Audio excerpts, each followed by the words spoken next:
ये कहानी Chris gardener की जिंदगी पर आधारित है, जिन्होंने अपनी जिंदगी में बहुत सी मुश्किलों का सामना करके कामयाबी हासिल की। ये कहानी आपको इंस्पायर करेगी और जिंदगी में खुशी की असली कीमत बताएगी।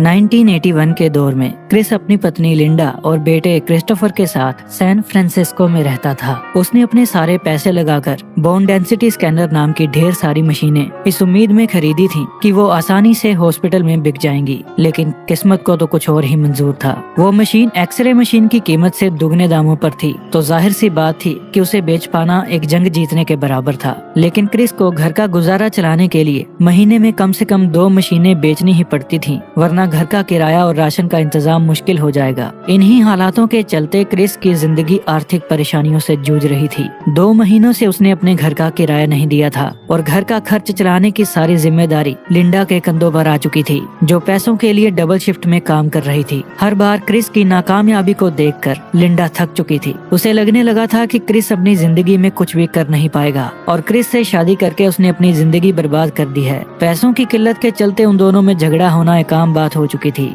हर रोज की तरह क्रिस अपने बेटे क्रिस्टोफर को स्कूल छोड़कर स्कैनर बेचने के लिए निकल जाता है, पर कोई भी हॉस्पिटल उसे खरीदने के लिए तैयार नहीं होता। इसके बाद वो लिंडा से मिलता है, जो कहती है कि उन्हें टैक्स न भरने पर नोटिस आ चुका है। क्रिस वहाँ से बाहर जाता है तो पुलिस वाला नो पार्किंग में खड़ी उसकी कार को टो करके ले जाता है। रोज की तरह खाली हाथ वो अपने घर जाता है और खाना खाने के बाद वो रूबिक्स क्यूब सॉल्व करने लगता है, जो उस जमाने में नया नया ही आया था। लिंडा उसे टैक्स के पैसों के बारे में पूछती है तो क्रिस बहाना बनाने लगता है और उनमें झगड़ा शुरू हो जाता है। फिर क्रिस दूसरे कमरे में बैठकर रूबिक्स क्यूब सॉल्व करने लगता है, जो उसके लिए काफी आसान था। अगले दिन उसे एक आदमी अपनी महंगी गाड़ी चलाते नजर आता है। क्रिस उससे पूछता है कि वो क्या काम करता है, तो वो एक बड़ी बिल्डिंग की ओर इशारा करके कहता है कि वो इस बिल्डिंग में स्टॉक ब्रोकर का काम करता है। क्रिस उस बिल्डिंग से बाहर आते हुए सभी लोगों को देखता है, जो काफी खुश नजर आ रहे थे। क्रिस भी उन जैसी ही खुशी पाना चाहता था और उसे लगता है कि परेशानियों के मोहल्ले से बाहर निकलने का यही रास्ता है। वो स्टॉक ब्रोकर की नौकरी करने का फैसला लिंडा को सुनाता है, जो उसका मजाक उड़ाकर चली जाती है, क्योंकि वो सिर्फ +2 पास था। अगले दिन वो उस कंपनी में नौकरी का एप्लीकेशन फॉर्म लेने जाता है। वो अपना स्कैनर एक स्ट्रीट आर्टिस्ट के पास छोड़कर अंदर चला जाता है। वहाँ एक आदमी उसे फॉर्म देकर एप्लीकेशन प्रोसेस के बारे में समझाने लगता है, लेकिन तभी वो स्ट्रीट आर्टिस्ट को अपना स्कैनर लेकर भागते हुए देखता है और पूरी बात सुने बिना ही उसके पीछे भागने लगता है, पर वो ट्रेन में बैठकर चली जाती है। अगले दिन वो खुद जाकर अपना जॉब एप्लीकेशन फॉर्म उस कंपनी के रिसोर्स हेड के डीन जे को देता है। जे काफी जल्दी में था, इसलिए उसकी ज्यादा बात सुन नहीं पाता। वहाँ से बाहर आने के बाद उसे वो स्ट्रीट आर्टिस्ट नजर आती है। क्रिस उनसे अपना स्कैनर वापस लेते हुए कहता है कि एक स्कैनर को खो देने का मतलब है कि 1 महीने का राशन खो दिया। उसने अपनी बीवी से आज कम से कम एक स्कैनर बेचने का वादा किया था, लेकिन उसके खाली हाथों की बजाय 2 स्कैनर्स वापस आते देखकर लिंडा निराश हो जाती है। क्रिस्टोफर को उसके जन्मदिन पर बास्केटबॉल देने के बाद वो लिंडा को वापस आए स्कैनर की कहानी बताने लगता है, लेकिन लिंडा उसकी कोई बात नहीं सुनती, क्योंकि उसे अब क्रिस पर भरोसा नहीं रहा था। इसके बाद वो जे से मिलता है, जो टैक्सी में बैठकर जाने वाला था, तो क्रिस कहता है कि वो भी उसी ओर जा रहा है और वो टैक्सी में बैठ जाता है। क्रिस अपनी नौकरी के बारे में बात करना चाहता था, लेकिन जे रूबिक्स क्यूब सॉल्व करने में बिजी था। अपना टैलेंट दिखाकर जे को इम्प्रेस करने के लिए क्रिस वो रूबिक्स क्यूब सॉल्व कर देता है और जे इम्प्रेस हो जाता है। लेकिन जे का घर आ गया था और वो टैक्सी से उतरकर अपने घर चला जाता है। इसका मतलब जे का किराया भी क्रिस को देना पड़ेगा। फिर जब टैक्सी एक चौराहे पर खड़ी होती है तो क्रिस गाड़ी से निकलकर भाग जाता है और टैक्सी ड्राइवर उसका पीछा करने लगता है। उससे बचने के लिए क्रिस एक ट्रेन में चढ़ जाता है, लेकिन उसका स्कैनर दरवाजा बंद होने की वजह से बाहर ही रह जाता है। वो फोन करके लिंडा से माफी मांगता है,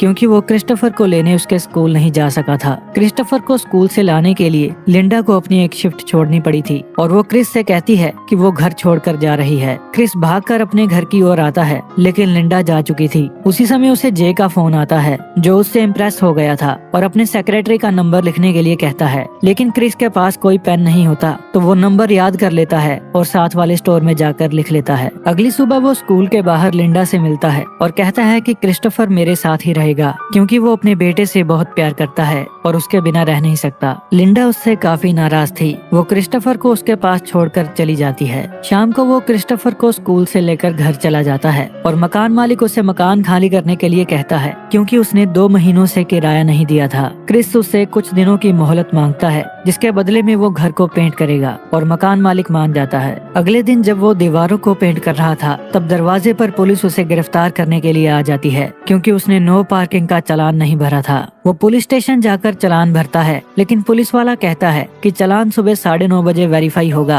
और तब तक तुम्हें यहीं पर रहना पड़ेगा। क्रिस कहता है कि सुबह 10:15 बजे उसका इंटरव्यू है, लेकिन पुलिस वाला उसकी कोई बात नहीं सुनता। वो लिंडा को फोन करके उसे क्रिस्टोफर का ध्यान रखने के लिए कहता है। अगली सुबह वो अपने इंटरव्यू के लिए भागता है। उसके पास इतना वक्त भी नहीं था कि वो ढंग के कपड़े पहन पाता। क्रिस उनसे कहता है कि वो बाहर बैठकर कोई कहानी बनाने की कोशिश कर रहा था कि वो इन कपड़ों में क्यों आया है, लेकिन वो कोई भी कहानी बना नहीं पाया। फिर वो उनसे कहता है कि चालान ना भरने की वजह से पुलिस ने उसे गिरफ्तार कर लिया था। उसकी ये बात सुनकर सब हंसने लगते हैं, क्योंकि चालान भरना उनके लिए बहुत छोटी बात थी। फिर क्रिस उन्हें अपनी पढ़ाई के बारे में बताता है। वो कहता है कि वो अपनी क्लास में फर्स्ट आया था, पर उसकी क्लास में सिर्फ 12 बच्चे ही थे, क्योंकि वो छोटे शहर का स्कूल था और 12 बच्चों में फर्स्ट आना कोई बड़ी बात नहीं थी। तो कंपनी के हेड मिस्टर मार्टिन उससे ज्यादा इम्प्रेस नहीं होते। क्रिस उनसे कहता है कि मैं एक ऐसा आदमी हूँ, अगर मुझे जवाब नहीं पता तो मैं ये साफ कह दूंगा कि मुझे जवाब नहीं पता है, लेकिन किसी भी चीज का जवाब कैसे पता करना है वो मैं बड़ी अच्छी तरह से जानता हूँ।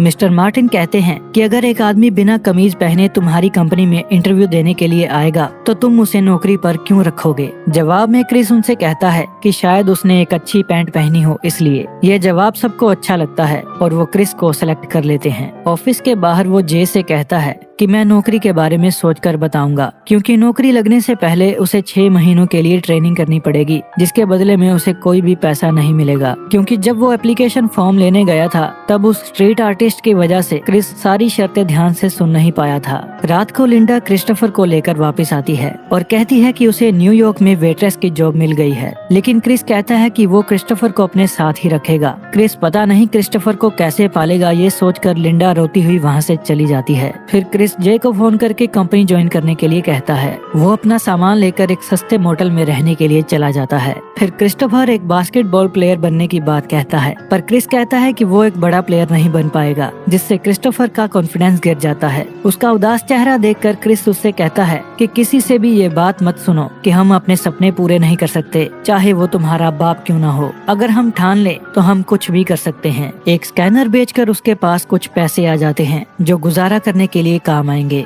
फिर क्रिस अपनी ट्रेनिंग पर चला जाता है। सभी कैंडिडेट्स में से सिर्फ एक कैंडिडेट की ही सिलेक्शन होगी। क्रिस के लिए वहाँ टिकना आसान नहीं होगा, क्योंकि ना तो वो अच्छे स्कूल कॉलेज में पढ़ा था और ना ही उसे स्टॉक मार्केट की कोई जानकारी थी। ट्रेनिंग इंचार्ज बताता है कि पिछले साल एग्जाम में एक कैंडिडेट के 96% मार्क्स आने के बावजूद भी कंपनी हेड ने उसे सिलेक्ट नहीं किया था, क्योंकि एग्जाम के अलावा और भी बहुत सारी चीजें देखी जाती हैं और वो सबको मेहनत करके 100% मार्क्स लाने के लिए कहता है। बाहर आकर उसे मिस्टर मार्टिन मिलते हैं, लेकिन वो उनसे लंबी बातचीत नहीं कर पाता, क्योंकि एक भिखारी उसका स्कैनर लेकर जा रहा था जो स्टेशन पर छूट गया था। क्रिस उसके पीछे भागता है, पर उसकी कार के साथ टक्कर हो जाती है और उसका एक जूता भी खो जाता है। उसे जूते के बगैर ही ऑफिस जाना पड़ता है। क्रिस पर पहले ही बहुत प्रेशर था और उसका ट्रेनिंग इंचार्ज अपने पर्सनल कामों के लिए हमेशा क्रिस को इधर उधर भगाता रहता था, जिसकी वजह से उसके काफी जरूरी काम छूट जाते थे। उसे अपने सारे काम खत्म करने के बाद क्रिस्टोफर को स्कूल से लेकर काफी लंबा सफर करके घर जाना पड़ता था, इसलिए वो अपने फोन का रिसीवर नीचे नहीं रखता था और लगातार फोन करके वो अपने 8 मिनट बचा लेता था। वो पानी भी नहीं पीता था ताकि उसे वॉशरूम न जाना पड़े। जो काम उसके साथी 9 घंटों में पूरा करते थे उसे वो 6 घंटों में पूरा करना पड़ता था। ऐसे ही चलते हुए 2 महीने बीत चुके थे, पर क्रिस के हाथ कोई भी बड़ी सफलता नहीं लगी थी। तो वो अपने सबसे बड़े क्लाइंट को फोन करता है, जो क्रिस को 20 मिनट में अपने ऑफिस पहुंचने के लिए कहता है। क्रिस फौरन ही वहां से निकल जाता है, लेकिन ट्रेनिंग इंचार्ज उसे अपनी गाड़ी पार्क करने के लिए कहता है, जिसकी वजह से क्रिस वो मौका भी खो देता है, क्योंकि उसने 2 महीनों से किराया नहीं दिया था। तो मोटल वाला भी उससे किराया मांगने लगा था। उसका सबसे बड़ा क्लाइंट फुटबॉल मैच देखने जाने वाला था और इस बात का फायदा उठाकर क्रिस अपने बेटे को साथ लेकर उससे मिलने चला जाता है। वो उस दिन वक्त पर ना पहुंचने के लिए माफी मांगता है और उसे मौका देने के लिए शुक्रिया कहता है। फिर वो आदमी उन्हें अपने साथ फुटबॉल मैच देखने के लिए बुला लेता है। मैच के दौरान वो क्रिस से कहता है कि मैं तुमसे इम्प्रेस हूँ, लेकिन इसका मतलब ये नहीं कि मैं तुम्हारी कंपनी में पैसे लगाऊंगा। क्रिस की वहाँ बात नहीं बनती, लेकिन क्रिस्टोफर काफी खुश था जो मैच एंजॉय कर रहा था। अगली सुबह उसे इनकम टैक्स का नोटिस मिलता है, क्योंकि उसने टैक्स नहीं भरा था तो डिपार्टमेंट ने उसके बैंक अकाउंट से टैक्स के पैसे काट लिए थे। वो पैसे उसके लिए बहुत जरूरी थे, क्योंकि उन्हीं से उसका गुजारा चलने वाला था। फिर वो अपने एक दोस्त के पास उधार के पैसे वापस मांगने जाता है, लेकिन उसका दोस्त उसे पैसे देने से मना कर देता है। कुछ देर बाद उसे वो भिखारी फिर से नजर आता है और क्रिस अपना स्कैनर वापस ले लेता है। वो जगह जगह जाकर उसे बेचने की कोशिश करता है और एक डॉक्टर उसे खरीदने के लिए मान जाता है, लेकिन वो स्कैनर खराब हो चुका था, इसलिए वो बिक नहीं पाता। सबसे बड़ी परेशानी तो तब आती है जब वो मोटेल वापस जाता है। मोटेल वालों ने उसका सामान बाहर निकालकर कमरे को ताला लगा दिया था क्योंकि उसने किराया नहीं दिया था। ये देखकर उसकी हालत बहुत खराब हो जाती है। उसे समझ नहीं आता कि वो कहाँ जाए, क्या करे, किससे मदद मांगे। मानो जैसे सभी परेशानियों को सिर्फ एक ही आदमी नजर आ रहा था और वो था क्रिस। लेकिन ये सिलसिला यहाँ थमने वाला नहीं था। मोटेल से निकलकर वो स्टेशन चला जाता है और रात गुजारने के लिए सोचने लगता है। फिर वो क्रिस्टोफर के साथ खेलने लगता है और उससे कहता है कि ये स्कैनर नहीं बल्कि एक टाइम मशीन है जिसकी मदद से हम डायनासोर के टाइम में पहुंच चुके हैं, और डायनासोर से बचने के लिए वो उसे टॉयलेट में ले जाता है। वो कागज बिछाकर क्रिस्टोफर को अपनी गोद में सुला देता है। बाहर से कोई आदमी दरवाजा खटखटाता है, लेकिन क्रिस उठकर दरवाजा नहीं खोलता।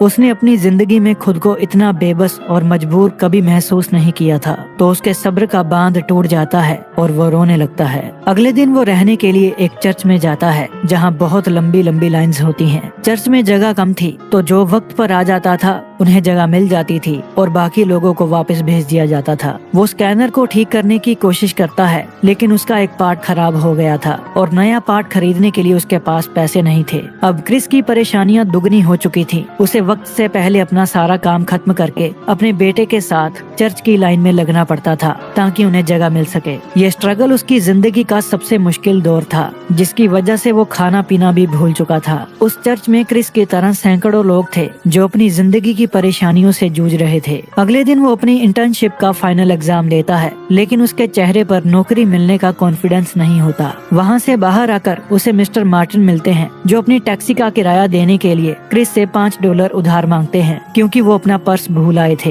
क्रिस के पास बहुत कम पैसे बचे थे, पर फिर भी वो $5 दे देता है। आज रात उन्हें चर्च में जगह नहीं मिलती, तो वो क्रिस्टोफर के साथ ट्रेन में ही सो जाता है। पैसे इकट्ठा करने के लिए वो अपना खून बेचता है और उन पैसों से स्कैनर का पार्ट खरीदकर उसकी रिपेयर करता है। फिर वो स्कैनर बेचकर कुछ पैसों का इंतजाम करता है ताकि आज रात वो होटल में जाकर आराम से सो सके और कुछ देर के लिए अपनी सारी परेशानियां भुला सके। अगली सुबह वो क्रिस्टोफर के साथ बीच पर जाता है और कुछ सुकून भरे पल जीता है। आज उसकी इंटर्नशिप का रिजल्ट आने वाला था और वो अपनी सिलेक्शन के बारे में ही सोच रहा था। मिस्टर मार्टिन उसकी नई कमीज की तारीफ करते हैं। क्रिस उनसे कहता है कि आज उसकी इंटर्नशिप का आखिरी दिन है, इसलिए वो आज नई कमीज पहनकर आया है। मिस्टर मार्टिन मुस्कुराकर कहते हैं कि तुम कल भी ये कमीज पहनकर आना, क्योंकि कल तुम्हारी नौकरी का पहला दिन है। अपनी नौकरी लगने की बात सुनकर क्रिस बहुत खुश होता है। वो क्रिस से पूछते हैं कि क्या ये आसान था, तो क्रिस कहता है नहीं, ये बिल्कुल भी आसान नहीं था। फिर मिस्टर मार्टिन उधार के पैसे भी उसे वापस दे देते हैं। उस दिन क्रिस बहुत खुश होता है और कहता है इसी एहसास को खुशी कहते हैं। फिर हम उसे क्रिस्टोफर के साथ बातें करते हुए देखते हैं और उनके पास से एक आदमी गुजरता है जो असली क्रिस गार्डन है, और ये सारी कहानी इसी आदमी की जिंदगी का हिस्सा है।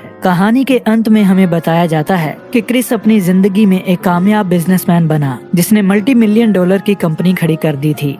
किसी शायर ने खूब लिखा है, मुश्किलों से भाग जाना आसान होता है, हर पहलू जिंदगी का इम्तिहान होता है। डरने वालों को मिलता नहीं कुछ जिंदगी में, लड़ने वालों के कदमों में जहान होता है। अगर आपको ये कहानी हेल्पफुल लगी है तो वीडियो को अपने परिवार और दोस्तों के साथ शेयर करें। वीडियो को